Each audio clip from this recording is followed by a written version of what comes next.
नमस्कार दोस्तों। आज हम पढ़ने वाले हैं लाभ और हानि यानी प्रॉफिट एंड लॉस। ठीक है, चैप्टर 99% इसमें से 2 या 3 प्रश्न आते ही आते हैं। तो इस चैप्टर को हम आज चालू कर रहे हैं। आज हम समझेंगे, इसके कॉन्सेप्ट समझेंगे। ठीक है, आज की क्लास हमारा कॉन्सेप्ट रहेगा। इस कॉन्सेप्ट को ध्यान से समझना, क्योंकि आप रटने की कोशिश बिल्कुल मत करना कि ये चैप्टर बहुत भयानक होने वाला है। आपने थोड़ा भी रटा इस चैप्टर को तो आप उल्टे ही हो जाओगे, क्योंकि इसके प्रश्न ऐसे ऐसे आते हैं जहां तक आपको बेसिक क्लियर नहीं होगा या कॉन्सेप्ट क्लियर नहीं होगा वहां तक आप इस क्वेश्चन को नहीं कर सकोगे। क्योंकि एग्जाम में रेलवे एग्जाम घुमा घुमा के क्वेश्चन देता है। जहां तक आपके कॉन्सेप्ट बिल्ड नहीं होंगे वहां से आप क्वेश्चन नहीं कर पाओगे। तो आपको मैं यही कहना चाहूंगा कि मैं जो समझाऊं उसको आप समझने की कोशिश करें। नहीं आए तो वीडियो को दोबारा देखिए। चलो हम स्टार्ट करते हैं। ठीक है, स्टार्ट करते हैं।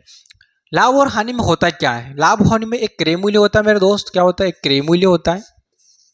एक होता है क्रय मूल्य। क्रय मूल्य को हम इंग्लिश में बोलते हैं कॉस्ट प्राइस बोलते हैं, कॉस्ट बोलते हैं।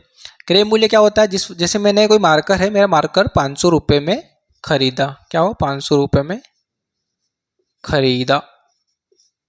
500 रुपये में खरीदा, उसको बोलते हैं क्रय मूल्य। ठीक है, क्रय मूल्य क्या होता है मेरे दोस्त? जैसे मेरी टी शर्ट है, मैंने 500 रुपये में खरीदी। जिस मूल्य पर खरीदी उसको हम क्या बोलते हैं? क्रय मूल्य। आगे बढ़ते हैं मेरे दोस्त। एक होता है विक्रय मूल्य होता है। क्या बोलता है? एक विक्रय मूल्य होता है। विक्रय मूल्य मेरे दोस्त क्या होता है? मेरे भाई, मेरे दोस्त, क्या होता है मेरे बउआ? विक्रय मूल्य होता है जैसे मैंने 600 रुपये की चीज बेची। मेरे पास 600 रुपये की ही चीज थी और 600 रुपये मैंने बेच दी, तो क्या होगा? विक्रय मूल्य। विक्रय मूल्य को इंग्लिश में बोलते हैं सेलिंग प्राइस बोलते हैं। इसको क्या बोलते हैं? सेलिंग प्राइस बोलते हैं। क्रय मूल्य क्या होता है मेरे दोस्त? जो 500 रुपये मैंने चीज खरीदी, उतने ही रुपए में खरीदी, उसको क्रय मूल्य कहते हैं। विक्रय मूल्य क्या होता है मेरे दोस्त? विक्रय मूल्य होता है जैसे मैं 600 रुपये में बेची, जितने की वस्तु थी उतने में ही बेचती, उसको हम विक्रय मूल्य बोलते हैं। एक होता है मेरे दोस्त अंकित मूल्य होता है। एक होता है अंकित मूल्य होता है। अंकित मूल्य क्या होता है?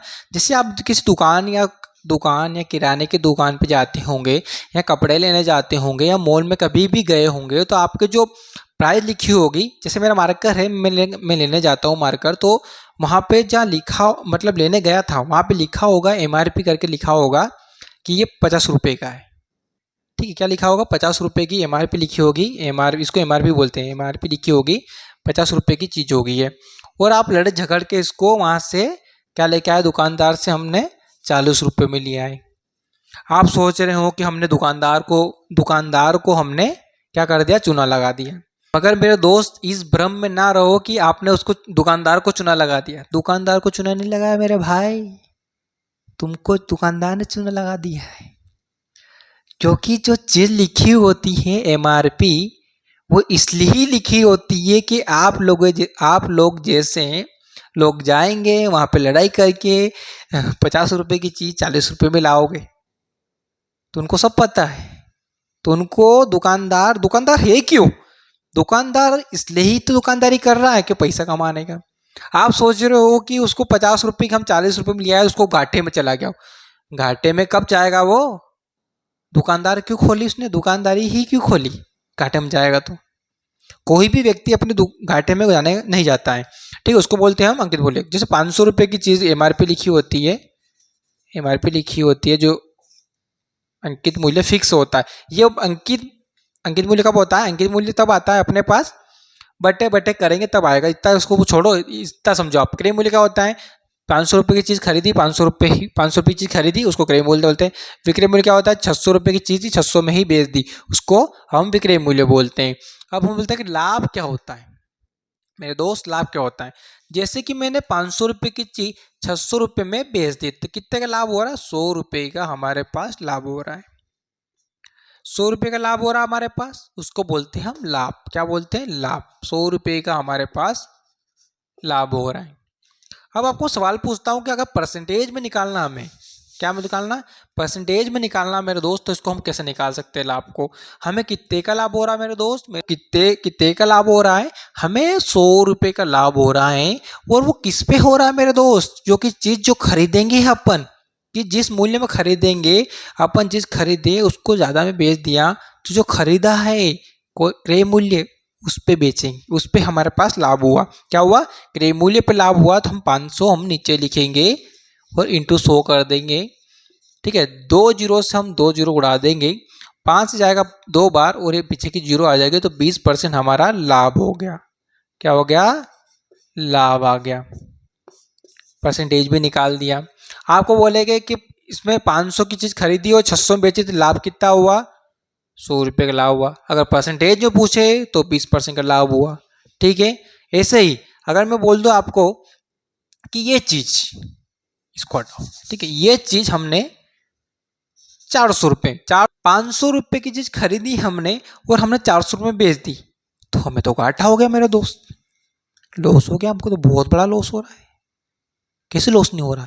क्यों? हमने 500 रुपये की चीज़ खरीद के हम 400 रुपये में बेच रहे हैं, तो कितना बड़ा घाटा हो रहा हमें? 100 रुपये का घाटा हो रहा हमें। क्या हो रहा? 100 रुपये का घाटा हो रहा है। 100 रुपये का घाटा हो रहा है मेरे दोस्त। 100 रुपये का क्या हो रहा है? घाटा। ठीक है, तो हम इसको परसेंटेज में कैसे निकालते हैं? इससे हमने इसको परसेंटेज में निकाला, इसको भी निकाल सकते हैं मेरे दोस्त। कैसे निकाल सकते हैं? परसेंटेज में निकालेंगे हम, तो 100 रुपये की वस्तु को हमने हानि हुई, 100 रुपये की हमारी हानि हुई। कितने पे हानि हुई? क्योंकि हमने 500 रुपये हमने क्या करा था? 500 रुपये पे हमने खरीदा था और 500 रुपये पे हानि हुई, इसलिए हम इंटू करेंगे और 100 का गुणा कर देंगे, तो 2 जीरो से 2 जीरो कट जाएगा, ये 5 से काटेगा, 20% हमारे पास लॉस हुआ। क्या हुआ? लॉस हुआ। नहीं समझ में आया? एक बार समझो। जैसे कि कोई चीज हमें 500 रुपये की हानि हुई, क्या हुई? हानि हुई। 100 रुपये की हानि हुई, और किस पे हानि हुई? जिस वस्तु पे हमने खरीदी, क्रय मूल्य पे हुआ। क्रय मूल्य पर हमें हानि हुई, इंटू 100 करेंगे। हमें 2 जीरो से 2 जीरो काट देंगे, 5 से काटेंगे 2 और 20% हमारे पास लॉस आ जाएगा। आप इस भ्रम में ना जाइए कि आपको सिर्फ नीचे क्रय मूल्य आपने रट लिया होगा, 100% रटा होगा कि क्रय मूल्य कहाँ आएगा, क्रय मूल्य नीचे आएगा।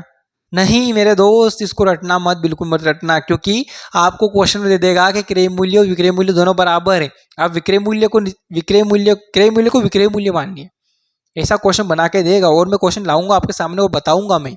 इसलिए आप ऐसे देखना, किस पे, जैसे हमें 100 रुपये की हानि हो रही, किस पे हो रही हानि? हमने चीज जो खरीदी होगी। जैसे मैंने पेन खरीदा, मेरा पेन खरीदा 40 रुपये में, और मैंने 30 रुपये में वापस दूसरे को बेच दिया, तो मेरे को 10 रुपये की तो हानि हो रही है ना। इस तरह से हमारे पास 100 रुपये की हानि हो रही, तो 500 रुपये का हम नीचे करेंगे, इंटू 100 करेंगे, तो 20% की हमारे पास हानि हो गई। इस तरह से 20% का लाभ भी हो गया। हमें क्रय मूल्य कैसे कहते हैं? क्रय मूल्य किसे कहते हैं? 500 रुपये जो खरीदी की चीज खरीदी होगी उसको क्रय मूल्य कहते हैं। सेलिंग प्राइस या विक्रय मूल्य किसे कहते हैं? जो हमने जिस वस्तु को खरीदी